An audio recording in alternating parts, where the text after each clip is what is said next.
I wanted to jump on and add some quick gloss on recent events that might help folks who aren't plugged into the far corners of the internet make better sense of the motivations and actions of two major right wing groups that are involved in the recent events. If you're looking at a swirl of cryptic memes and trying to reverse engineer a motive, you're going to misread this story.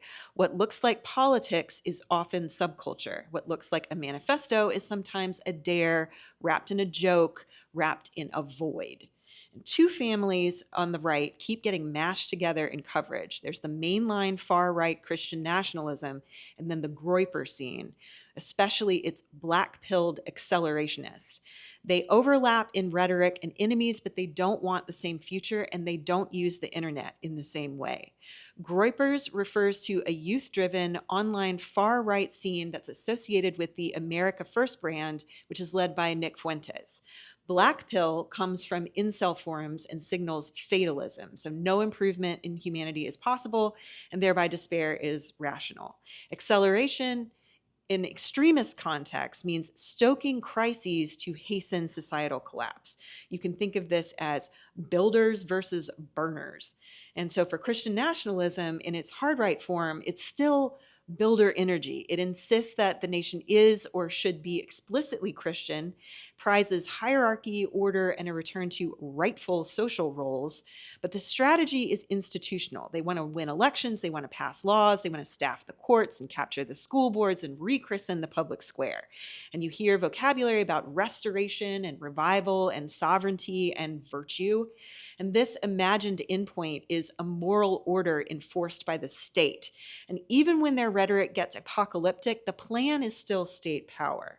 The Groyper world orbits a completely different sun. It's youth heavy, it's a coalition that includes a lot of streamers and online personalities, and it borrows from incel forums, gamer chat, crypto cynicism, edgelord comedy, and a lot of terminally online irony. Here's the core distinction. The black pilled wing does not believe in reform, not of institutions, not of culture, and not of people. The black pill is the conviction that decline is irreversible. If nothing can be redeemed, then the only creative act is negation. And that's where accelerationism comes in. In this context, acceleration means pressing on every social fault line, race, gender, religion, class, until something breaks. It is not policy, it's physics. The expectation is collapse, followed by nothing. Unlike some white supremacist or apocalyptic Christian variants that at least fantasize about what comes after, mainstream black pill content rarely sketches a constructive post collapse order. It's entropy worship. Speed the unraveling and enjoy the spectacle. A quick detour so that we don't mix wires here. Black pilled accelerationism is not the same thing as tech bro AI accelerationism. The latter is a futurist, albeit doomy faith about speeding technological progress even at humanity's expense. Black pill is a social political fatalism that invites breakdown. Different crowds, different goals. It's also distinct from the more formal Christian nationalist project. The language sometimes rhymes, both talk about decay, but Christian nationalists think institutions can be repurposed. Black-pilled groypers think the institutions are rot. So why the memes that look like riddles? Because the memification is the ideology. The style is the substance, or as Marshall McLuhan said, the medium is the message. The meme factory does three jobs at once. Number one, it allows for recruitment at scale. So high contrast, darkly funny, and deliberately absurd images travel farther than policy papers. A kid who would never sit through a speech will swallow 100 images that say more, faster, and sneakier. Number two, plausible deniability. Irony is a Kevlar vest. If you take it literally, they were just joking. If you miss the reference, you reveal you're out of the club. The ambiguity is the shibboleth. And desensitization, number three. Shock is used like a gym routine. The first time you see it, you flinch. The 10th time, you smirk. By the 100th time, a position that once looked unthinkable has been normalized inside the in-group. That's why the aesthetics feel like a mashup of cartoon frogs and Wojaks and glitch art and millenarian doom and consumer culture parody. The mix says nothing matters, everything's a joke, nihilism is the punchline. So, who gravitates to black pill spaces? It's often younger men who feel exiled from status games that they think they can't win, like dating, elite colleges, prestige jobs, coherent communities. It's cheap status. Attention is the currency, and it bonds people who may never meet offline.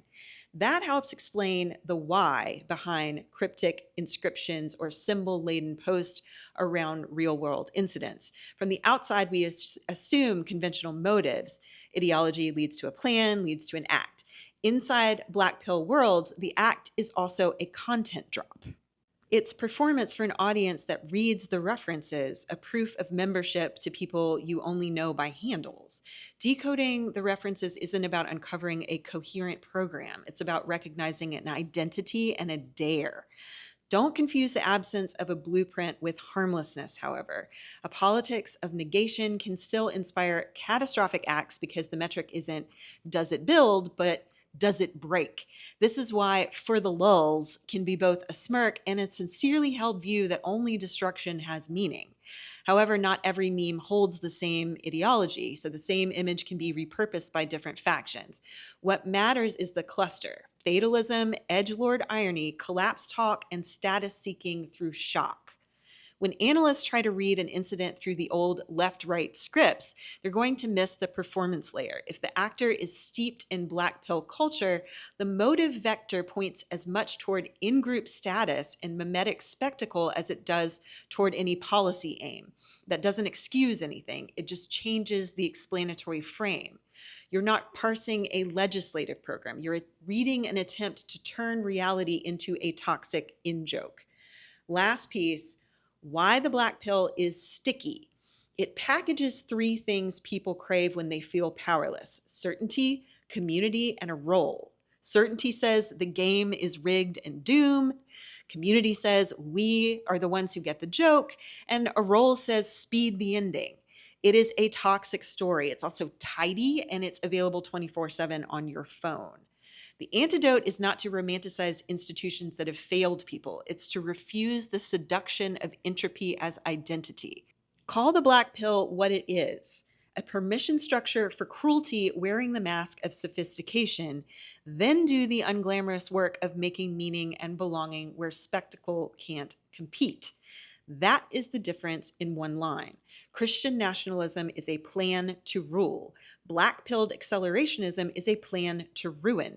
If you keep that polarity in mind, the memes stop looking like mysterious runes and start reading like what they are: billboards for a politics of nothing.